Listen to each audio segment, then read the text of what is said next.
The private residence of former South African President Jacob Zuma is situated about 24 kilometers south of the rural town of Nkandla in KwaZulu-Natal and is commonly referred to as the Nkandla homestead. During Zuma's presidency, the homestead was subject of a major public controversy, sometimes referred to as Nkandlagate, concerning what were unnecessary security upgrades to Zuma's compound at the cost of over 246 million rands. The use of public funds to make these improvements, including a controversial fire pool, received significant media coverage and political opposition.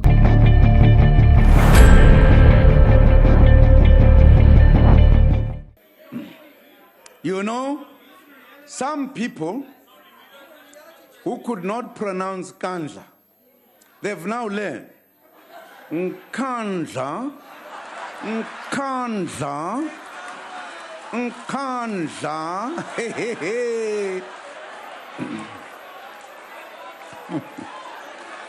Even if you tell them the Nkandla report is being processed, is going to come. I mean, 3 investigations have been made. Nkandla, even if we are discussing very serious matters, a man stand up, point of order. Yes, Nkandla. Tix was a George Cook. Hey. Guys, please hit the like button. It helps me reach more people. Thank you. Don't forget to smash that like button. Now let's continue. The compound is situated on Nqamala Farm in the rural region of Nkandla, KwaZulu-Natal, where President Jacob Zuma was born and raised. The land is owned by the Ingonyama Trust, which, through Zulu King Misizulu KwaZwelithini, administers KwaZulu-Natal's traditional lands on behalf of the state for the benefit of its occupants. Zuma's property comprises of 3.83 hectares. In 2008, according to Zuma, Zuma's family undertook a private construction project using personal funds to improve the homestead and build 3 new houses. In May 2009, pursuant to the 2009 general election, Zuma was elected President of South Africa and, in terms of a cabinet policy instituted under Zuma's predecessor, a process immediately began to assess and improve security measures at the president's private residences. As part of this process, the South African Department of Public Works and Infrastructure built a helipad, underground bunkers, security and their accommodation, a fire pool, a chicken run, and fencing around the entire complex. According to the ministerial handbook, the department can spend 100,000 rands on security improvements at private houses of public officials. Any cost above that must be covered by the official. Over 200 million rands appear to be allocated by the department. The controversial fire pool that was built is described as being part of questionable security renovations. In January 2024, at an address in Barberton, Mpumalanga, ahead of the ANC's birthday celebrations, ANC Secretary General Fikile Mbalula admitted that ANC MPs lied in defense of our President Zuma. We went to Parliament and opened an ad hoc committee and said a swimming pool is a fire pool. Statements by spokesmen have mentioned an apartheid-era law, the National Key Points Act, as explanation for the spending discrepancy, but that spending should come from a different department. The leaked documentation also hints at vastly inflated prices for the work done, much of it going out to tenders and huge consulting fees. Guys, please hit the like button. It helps me reach more people. Thank you. Don't forget to smash that like button. Now let's continue. The initial story was uncovered by the Mail and Guardian journalists Mandy Rousseau and Chris Roper. During that period, it was reported that the expansion to the compound would cost 65 million rands, paid for by the taxpayer. Expansion to the compound included the installation of a helipad, visitors center, private military hospital, and a parking lot. The Mail and Guardian's investigative unit, Amabungane, uncovered that the initial phase would include building a double-story house house and a guest house at a projected cost of over 19.4 million rands. As soon as the story broke out, government denied having a hand in the upgrades. The DPWI spokesperson contradicted initial statements by the government. There is no work or extension project taking place at President Jacob Zuma's compound in Nkandla. During the site visit at the compound by journalists, a contractor working at the site speculated that the costs of the expansion were likely to later increase. By October 2012, the public protector, Thuli Madonsela, was preparing to investigate the security upgrades pursuant to various formal complaints lodged with her office in response to media reports. The first complaint had been lodged by a member of the public on 13 December 2011, and subsequent complaints were lodged by legal academic Pierre DeVos, Lindiwe Mazibuko of the Opposition Democratic Alliance at the time, and 3 other members of the public. The investigation was conducted in terms of Section 182 of the Constitution and Section 6 and 7 of the Public Protector Act, which outline and regulate the investigatory powers of the Public Protector, and insofar as complaints alleged that Zuma had violated the Executive Ethics Code, also in terms of the Executive Members Ethics Act. On 1 November 2013, Madonsela shared the provisional draft of her report with Cabinet Security Cluster, which included the Ministries of State Security, Police, and Defense, and which was viewed as dominated by Zuma loyalists. On 8 November, the cluster brought an urgent interdict against Madonsela in the Pretoria High Court, seeking to prevent the release of the provisional report. The ministers requested more time to review and respond to the provisional report, and also claimed that they had not been given a fair hearing during the investigation. The Minister of Public Works and Infrastructure joined the application. Madonsela said that the case was part of a series of state attempts to obstruct her investigation. In mid-November, however, the ministers withdrew the application, saying that the delay occasioned by the court process had already given them extra time they needed to study the report. Nevertheless, they suggested that they might return to court to challenge the report on grounds publicly argued by then Police Minister Nathi Mthethwa that it was the security cluster ministers, not the public protector, who had the authority to decide what was classified as a threat to the president and the state, and therefore to decide reasonable limits of upgrades for security purposes. Earlier this year, Zuma told ENCA that he was not directly liable for security upgrades to his home, but he did say that he often spoke up whenever he was unhappy with something. The only thing I debated was when I saw one of my bedrooms with one little window like it was a cell. I said to them, look, I was in prison for 10 years. I can't be in prison for life now in my own. This one I cannot accept. Now, that's the only thing. I was looking at it from a subjective point of view to say, how do I sleep in a bedroom? If I open a window, I can't see the outside because of security. I said, no, I'm just saying, you don't debate, you don't ask. They impose security measures. That's what it is. On 13 January 2013, the public protector informed the president that she would be unable to conclude her report within the prescribed 30-day period. Section 3 of the Executive Members Ethics Act states that if the public protector reports at the end of the 30-day period that the investigation has not been completed, the public protector must submit a report when the investigation has been completed. The president then suggested to the public protector that she had failed to comply with the 30-day period and to report that the investigation was ongoing and whether the process was justifiable. The president and his lawyers tried to negate the validity of the investigation by requiring the public protector to indicate whether the president had the power to condone any non-compliance. There is no provision in the Constitution that authorizes the president to condone any action or omission of the public protector. A provisional draft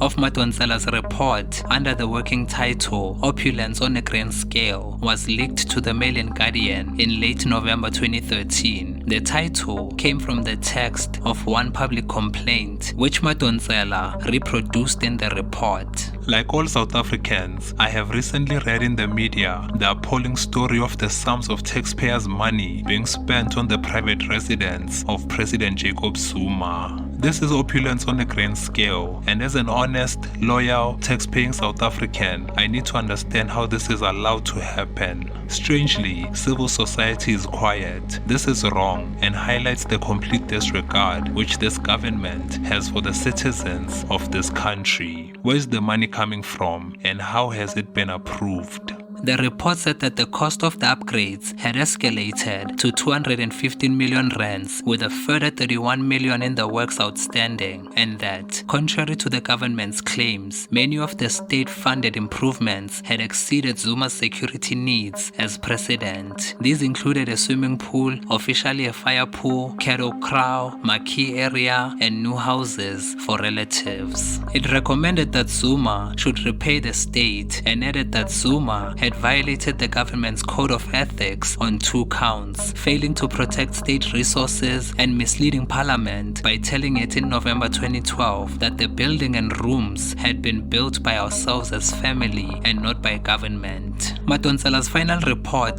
titled Secure in Comfort, was released on 19 March 2014, shortly before Zuma's re-election, and mirrored the provisional report in its substantive aspects. In both the provisional and final report, Madonsela found that Zuma had benefited excessively from the 246 million rands the state had spent on the upgrades. In her investigation, Madonsela said that the ministerial handbook had a maximum security spending of 100,000 rands should the Minister of Public Works issue the approval. Since the house in Nkandla is privately owned by the president, who would only be granted 100,000 rands for security measures, therefore, the president would have acted in violation of the ministerial handbook.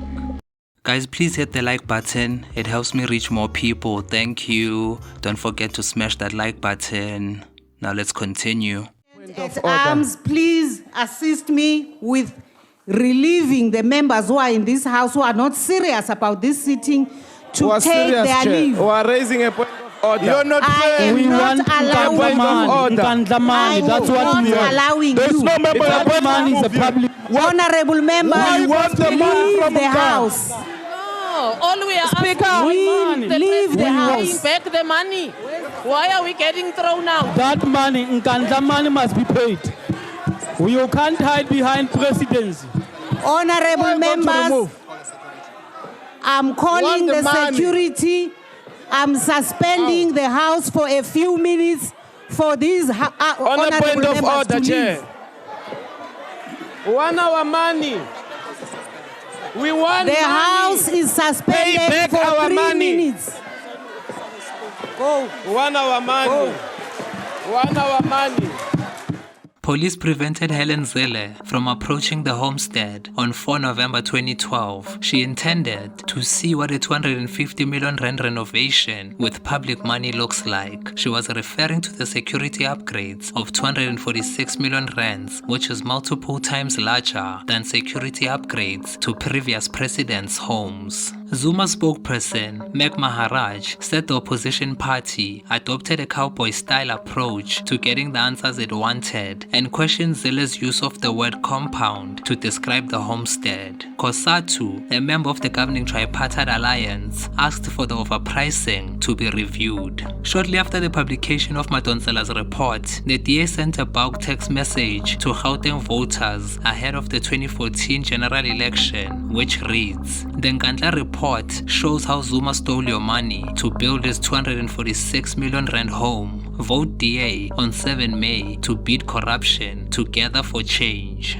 The ANC submitted an urgent application to the South Gauteng High Court to stop distribution of the text message on the grounds that it violated the Electoral Act. On 4 April 2014, the court ruled that the wording of the message was fair comment and dismissed the ANC's application with costs. The ANC was granted leave to appeal the decision. On 6 May 2014, the Electoral Court ruled that the DA must retract the text message, finding that it wrongly targeted Zuma personally instead of the systematic failures highlighted in Madonsela's report. The court case was ultimately won by the DA when the Constitutional Court set aside the Electoral Court ruling on 19 January 2015.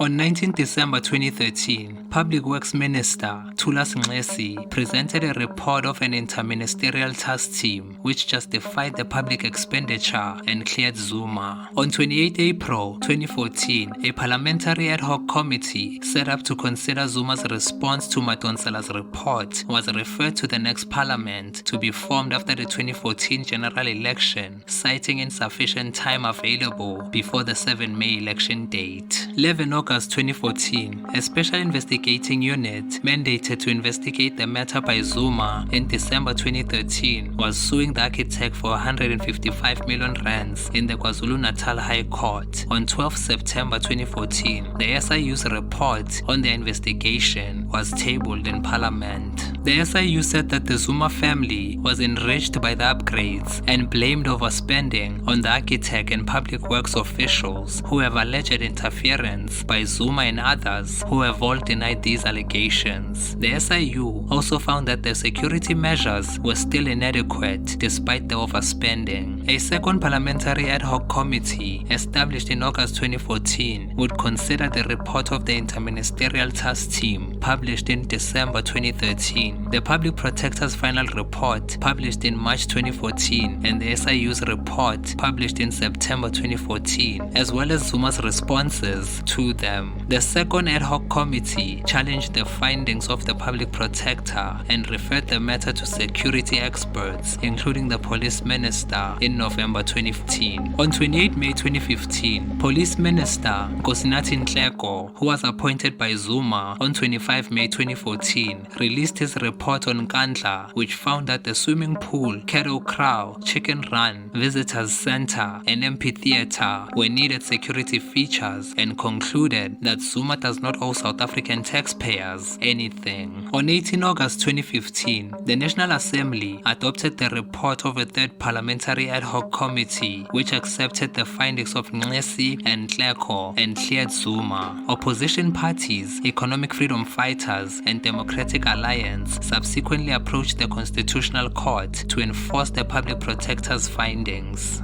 On 31 March 2016, the Constitutional Court delivered a unanimous ruling stating that the Public Protector's report was binding and Zuma and the National Assembly failed to uphold the country's constitution. The court ordered the National Treasury to determine the amount that Zuma must pay back and ordered Zuma to do so within 45 days of the court's approval of the National Treasury report. As instructed by the Constitutional Court, the National Treasury instituted an investigation required to be completed within 60 days of the judgment to determine a reasonable percentage of the costs which ought to be paid personally by the President. The investigation was conducted by a 6-member panel comprising representatives of 2 professional quantity surveying firms, 2 professional engineering firms, and the South African Institution of Civil Engineering and the Association of Quantity Surveyors. The panel considered the 5 main upgrade components: the amphitheater, cattle kraal, chicken run, visitors center, and swimming pool, and found that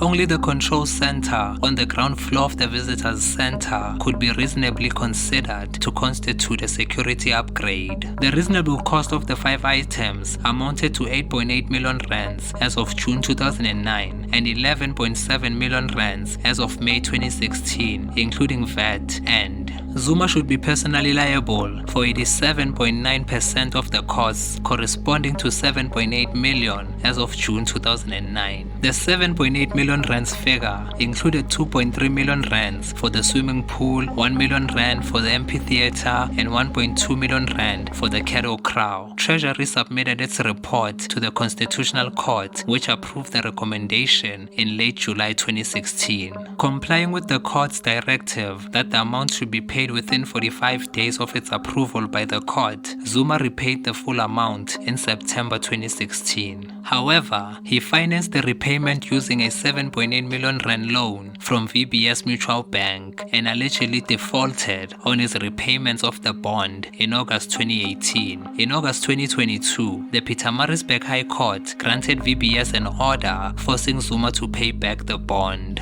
The property itself could not be attached to the bond as collateral because the land is not owned by Zuma personally.